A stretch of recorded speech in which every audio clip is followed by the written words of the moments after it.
Oigan, ustedes no van a creer lo que me pasó. Mi propio primo me tendió una trampa que casi me cuesta la libertad.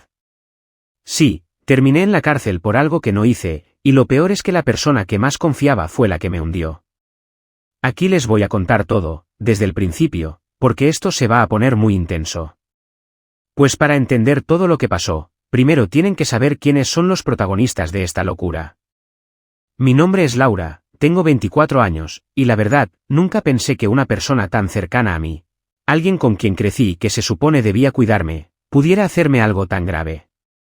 Desde chiquita, mi primo Daniel y yo fuimos inseparables. No éramos primos lejanos, no, crecimos prácticamente como hermanos. Nuestros padres son hermanos y vivíamos en la misma colonia, a unas cuadras de distancia. Íbamos juntos a la escuela, pasábamos fines de semana en la casa del otro, y la familia siempre nos juntaba para festejar cumpleaños y navidades. Daniel era ese primo carismático, un poco revoltoso, pero muy simpático. Siempre me hacía reír y me defendía de los niños más grandes cuando me metían en problemas. La verdad, yo confiaba ciegamente en él. Pero aquí viene el primer detalle que yo no entendía en ese momento: Daniel tenía una reputación medio complicada en el barrio. Siempre se metía en líos, ya sea por andar con malas compañías o por hacer cosas que no debía. Mis papás me decían que tuviera cuidado, pero como él era mi primo y tan cercano, yo no le veía mala intención. Creía que él era diferente conmigo, que me cuidaba, ¿me entienden? A los 18 años terminé la preparatoria y entré a la universidad. Por suerte, Daniel también estaba por esos años terminando la suya, aunque él llevaba un camino más complicado. Siempre se la pasaba diciendo que quería emprender un negocio, pero sus amigos no eran precisamente el mejor ejemplo. La mayoría tenían antecedentes por robos, peleas y cosas así. Pero bueno, yo no me metía en eso, y él parecía querer cambiar. Un día, hace un año, me invitó a que fuera a su departamento porque quería presentarme a unos amigos y que planearan una idea de negocio juntos. Yo confiaba tanto en él que acepté sin pensarlo mucho. Además, sentía que necesitaba apoyarlo para que dejara esos malos pasos atrás. Pero ahí es cuando todo empezó a cambiar. Esos amigos que me presentó no me cayeron bien desde el principio. Se veían agresivos, desconfiados y como si no les importara nada ni nadie. Daniel, que antes parecía el chico divertido y protector, empezó a mostrarse diferente en esas reuniones. Se volvió frío, serio y a veces hasta violento cuando discutía con alguien. Yo trataba de mantenerme al margen, pero poco a poco me di cuenta de que algo raro estaba pasando. No solo en las reuniones, sino con Daniel. Empezó a pedirme favores que me parecían extraños, como guardar cosas o hacer recados sin preguntarme qué eran. Me insistía que confiaba en mí y que todo era para salir adelante, que él estaba haciendo esto para mejorar nuestras vidas. Yo, ingenua, creía que estaba ayudando a mi primo y a la familia. Luego, los problemas comenzaron en serio. Un día, sin avisarme, me dejó una mochila con cosas dentro y me pidió que la guardara en mi casa. Me dijo que era súper importante que nadie la viera y que confiaba en mí. Yo le dije que sí, porque no quería defraudarlo. Pero aquí viene lo peor: a la semana siguiente, la policía llegó a mi casa. Me dijeron que tenían evidencia de que yo estaba involucrada en un robo a una tienda cercana, y la prueba principal era la mochila que Daniel me había dejado. ¿Se imaginan? Yo, acusada de un crimen que no cometí y con pruebas en mi contra que ni siquiera sabía que existían. En ese momento, sentí que el mundo se me caía encima. ¿Cómo podía ser esto posible? ¿Por qué mi propio primo me había metido en ese lío? Intenté hablar con él, pero siempre me evadía o me decía que confiara en él, que todo se arreglaría. Mientras tanto, mis padres estaban devastados. No podían creer que yo estuviera en esa situación. Mi mamá lloraba todas las noches, y yo me sentía cada vez más sola y atrapada en un juego que no entendía. Durante el juicio, descubrí que Daniel había manipulado todo para que pareciera que yo era la responsable.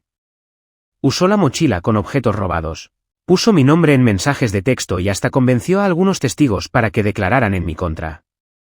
Lo peor es que nadie del barrio quería meterse, porque Daniel tenía fama de ser peligroso. Sentí que me habían dejado sola contra el mundo.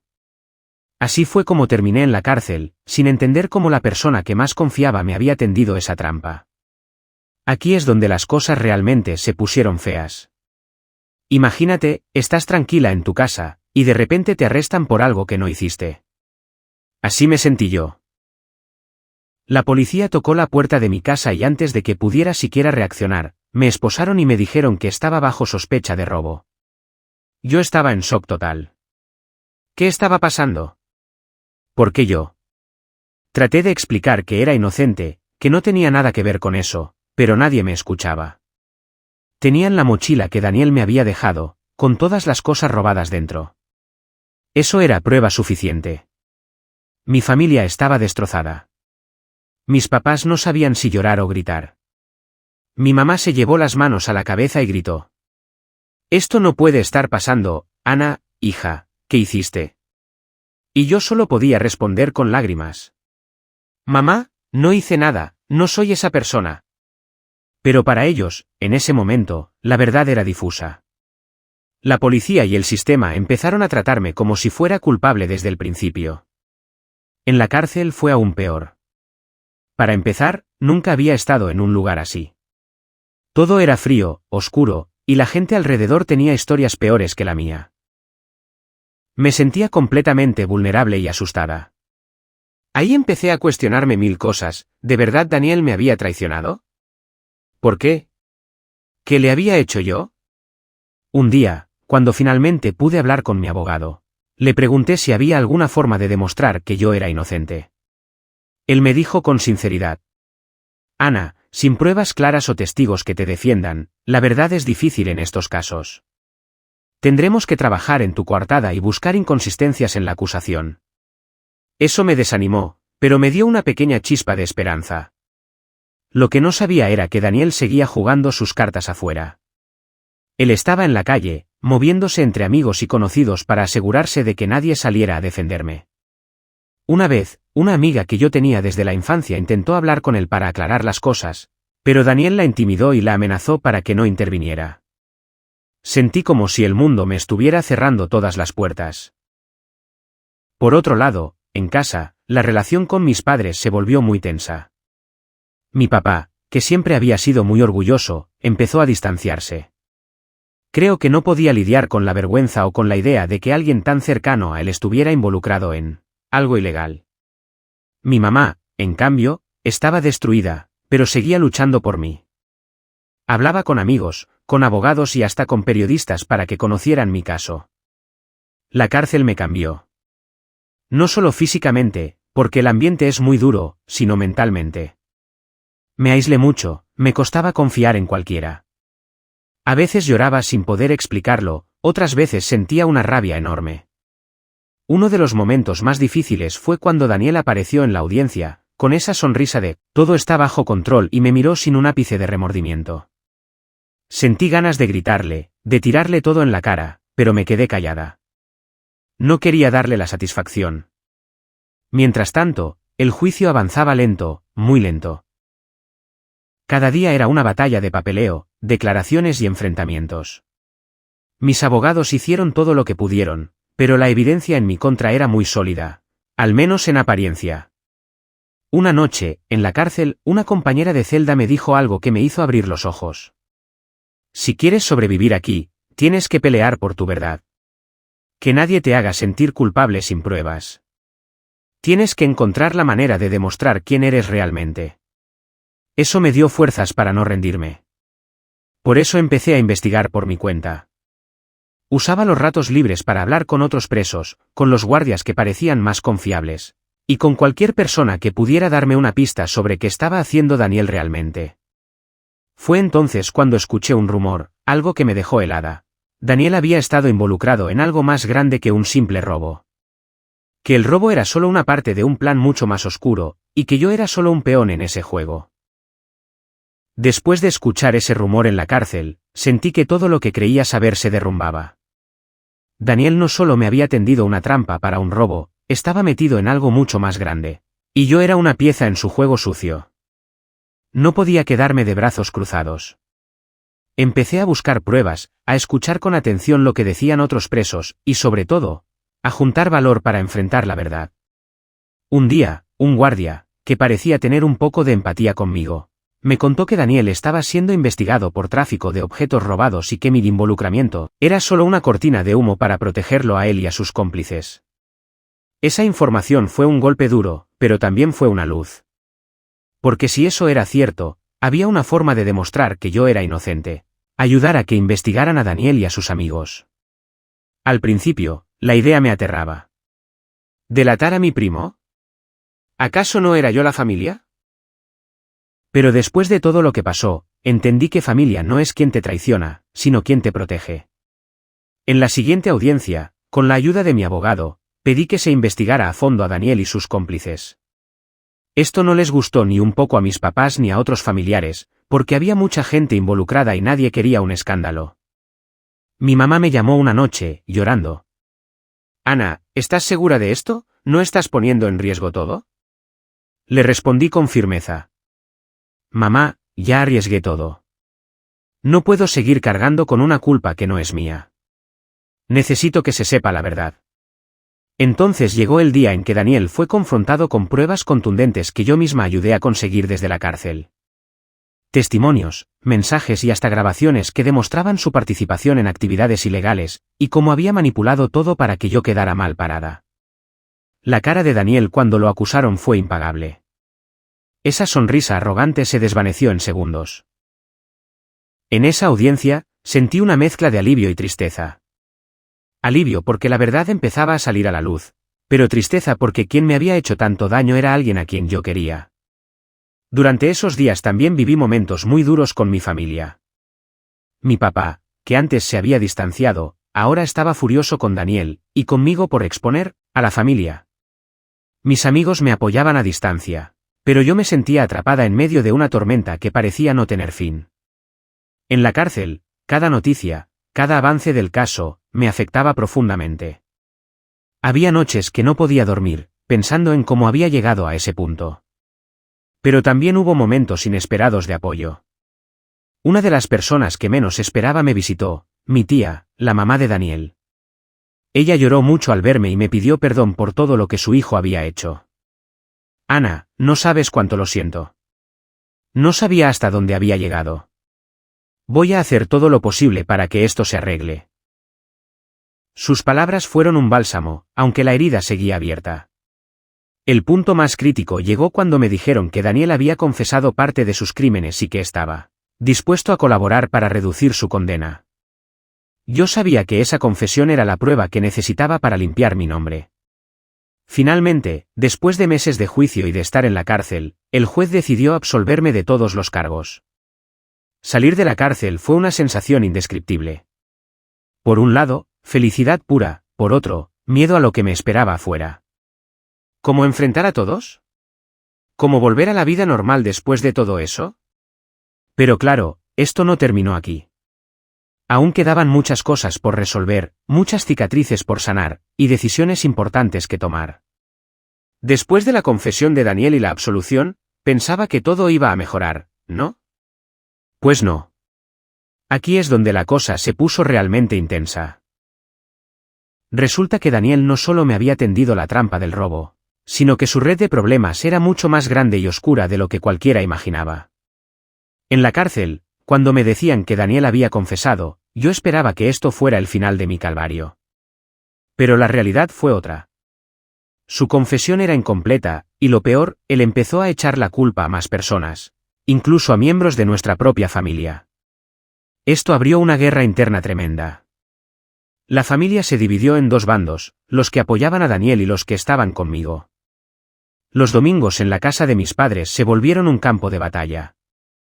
Una vez, durante una comida familiar, la tensión explotó. Mi tío, el papá de Daniel, me acusó frente a todos. ¿Sabes qué, Laura? Creo que te dejaste manipular. ¿No eres tan inocente como dices si tanto sabías, por qué no hablaste antes? Yo me quedé helada. Intenté explicarle que no podía hablar antes porque temía por mi vida, pero él no quiso escuchar. Mi mamá, llorando, trató de calmar a todos, pero ya era tarde. La familia que una vez fue unida estaba rota en 1000 pedazos. Mientras tanto, yo estaba desesperada por encontrar un lugar donde sentirme segura. Fuera de la cárcel, las miradas se volvían cuchillos, como si yo fuera la culpable de todo, y no la víctima. Daniel, por su parte, empezó a desaparecer. Se movía entre la gente, con miedo, pero también con rabia. Su ego estaba herido y no iba a dejar que yo saliera bien librada sin pelear. Una noche, recibí una llamada de alguien que me dejó helada. Era un amigo de Daniel, alguien que había decidido contarme la verdad completa. Me dijo que Daniel había planeado todo el tiempo usarme como chivo expiatorio para cubrir un negocio ilegal, mucho más grande. Que había robos, extorsiones y hasta amenazas de por medio. Me confesó que si yo no hubiera estado ahí para cargar con la culpa, él hubiera tenido que enfrentarse a la justicia de otra forma. Al día siguiente, con esa información, fui a ver a mi abogado y le dije: tenemos que ir por todo, no solo por lo que pasó conmigo. Hay algo más grande detrás de todo esto. Él estuvo de acuerdo, pero me advirtió que eso podía traer más problemas. La verdad empezó a salir a la luz en juicios más grandes, con investigaciones policiales que involucraron a más personas, incluidos algunos familiares que se habían mantenido al margen hasta ese momento. Yo me sentía como en una película, donde cada capítulo revelaba algo más oscuro y complicado. Durante todo ese tiempo, tuve que aprender a defenderme sola. Nadie iba a protegerme si no era yo misma. Tuve que enfrentarme a mis propios miedos, a la traición más grande de alguien que creía mi familia. Pero también hubo momentos en los que recibí apoyo inesperado, de amigos que nunca imaginé, de personas que vieron mi verdad y no me juzgaron. Así fue como empecé a construir mi nueva vida, a pesar de las heridas y las cicatrices. Aprendí a ser fuerte, a no dejar que nadie me pisoteara, y sobre todo, a confiar en mí misma. Aquí es donde todo se pone realmente intenso. Después de meses de acusaciones, traiciones y mentiras, llegó el día de la audiencia final. Ese día donde se iba a decidir si yo era realmente culpable o inocente, y sobre todo, si Daniel pagaría por todo lo que hizo. Yo estaba nerviosa, claro. Pero también tenía una mezcla extraña de determinación y miedo. Había tanto en juego, mi libertad, mi dignidad, mi familia. El juez entró, y todo se quedó en silencio. Empezaron a presentar las pruebas, los testimonios, las grabaciones. Cada palabra que salía hacía que mi corazón latiera más fuerte. De repente, entró el testigo sorpresa, un amigo cercano de Daniel, que hasta ese momento había estado desaparecido, pero que había decidido romper el silencio. Se levantó y dijo con una voz firme: yo fui parte de ese plan, pero me arrepiento. Daniel no solo quería que Ana cargara con el robo. Había más, mucho más. Y yo tengo pruebas. En ese momento, mi mente se disparó. ¿Pruebas? ¿Qué pruebas? El hombre sacó un USB y se lo entregó al juez. Todos en la sala se quedaron mirando, expectantes. Cuando comenzaron a reproducir el contenido, era como ver una película de terror y traición. Había vídeos, mensajes, conversaciones grabadas donde Daniel hablaba de todo, de cómo planeó usarme para desviar la atención, de cómo amenazó a otros para que guardaran silencio, incluso confesiones donde se burlaba de mí. No podía creerlo. Todo lo que había sufrido, todas esas noches en la cárcel, las lágrimas, la soledad, estaban ahí, en esas pruebas. Yo no pude evitar que se me salieran las lágrimas. Sentí una mezcla de rabia, tristeza y, sobre todo, justicia. El juez miró a Daniel y dijo: ¿tiene algo que decir antes de dictar sentencia? Daniel, que había intentado mantener una fachada de arrogancia, esta vez se vio vulnerable. Miró a todos en la sala y solo pudo balbucear: no.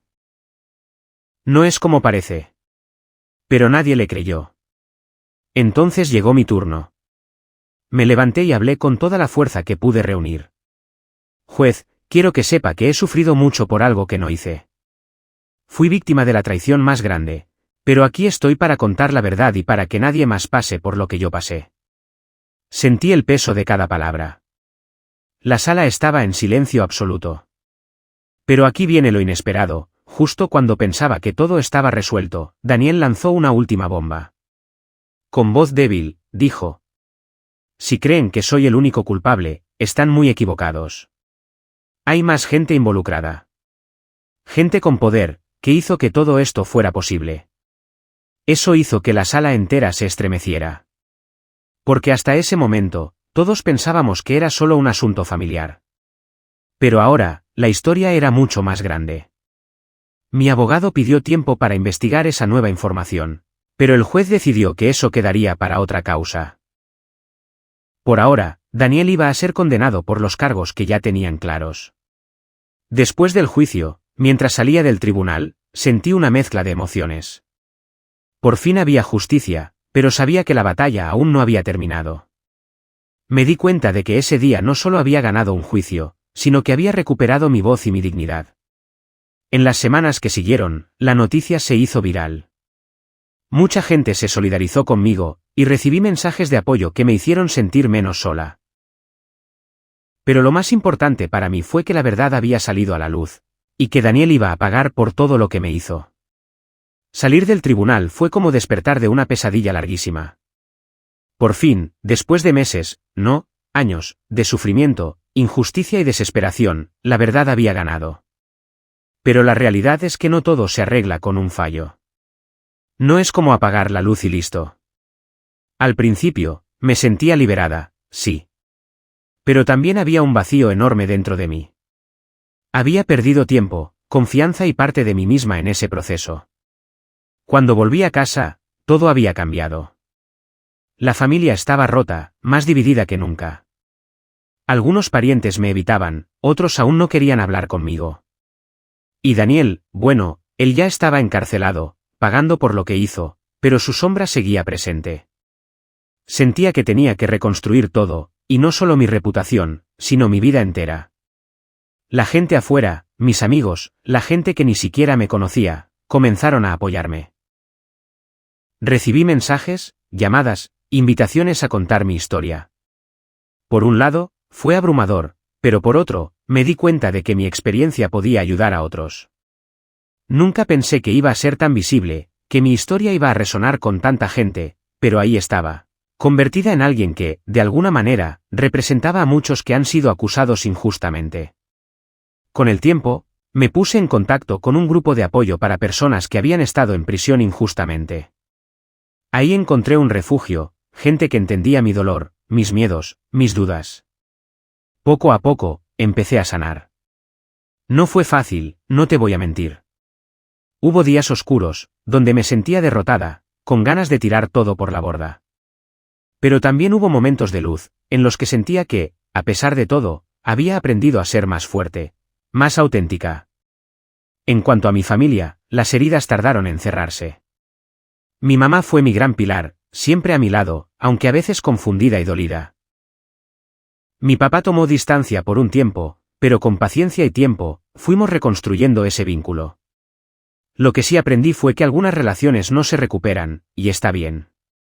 No todos merecen estar en tu vida, aunque sean familia de sangre.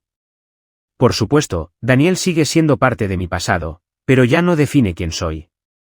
Aprendí a soltar ese rencor que me consumía y a enfocarme en lo que realmente importa, mi bienestar y mi futuro. Otra cosa que cambió fue mi perspectiva sobre la justicia y la vida. Ahora sé que el sistema no siempre funciona como debería. Que las personas pueden ser muy crueles y que hay que estar preparados para luchar por uno mismo. Pero también aprendí que la verdad tiene un poder enorme, y que aunque la traición y el dolor sean inevitables, la resiliencia y la honestidad pueden abrir caminos. Hoy trabajo en proyectos que buscan ayudar a personas en situaciones similares, para que nadie se sienta tan solo o indefenso como me sentí yo. Mi experiencia, aunque dura, me dio una misión, ser voz para los que no la tienen. En cuanto a la vida diaria, trato de rodearme de gente que me valore, que me respete, que me quiera por lo que soy, no por lo que pasé. Aprendí a decir no y a poner límites. Así que sí, la historia fue brutal, dolorosa y casi destruye todo lo que soy. Pero también me enseñó muchísimo. Me enseñó que se puede salir adelante, que la verdad triunfa, aunque cueste. Y aquí estoy, compartiendo esto contigo, porque sé que hay alguien allá afuera pasando por algo similar, y quiero que sepas que no estás solo. Que aunque parezca imposible, se puede. Gracias por escuchar mi historia. Si te gustó, no olvides darle like, compartir y suscribirte para más historias reales que te harán sentir todo tipo de emociones. Nos vemos en el próximo vídeo.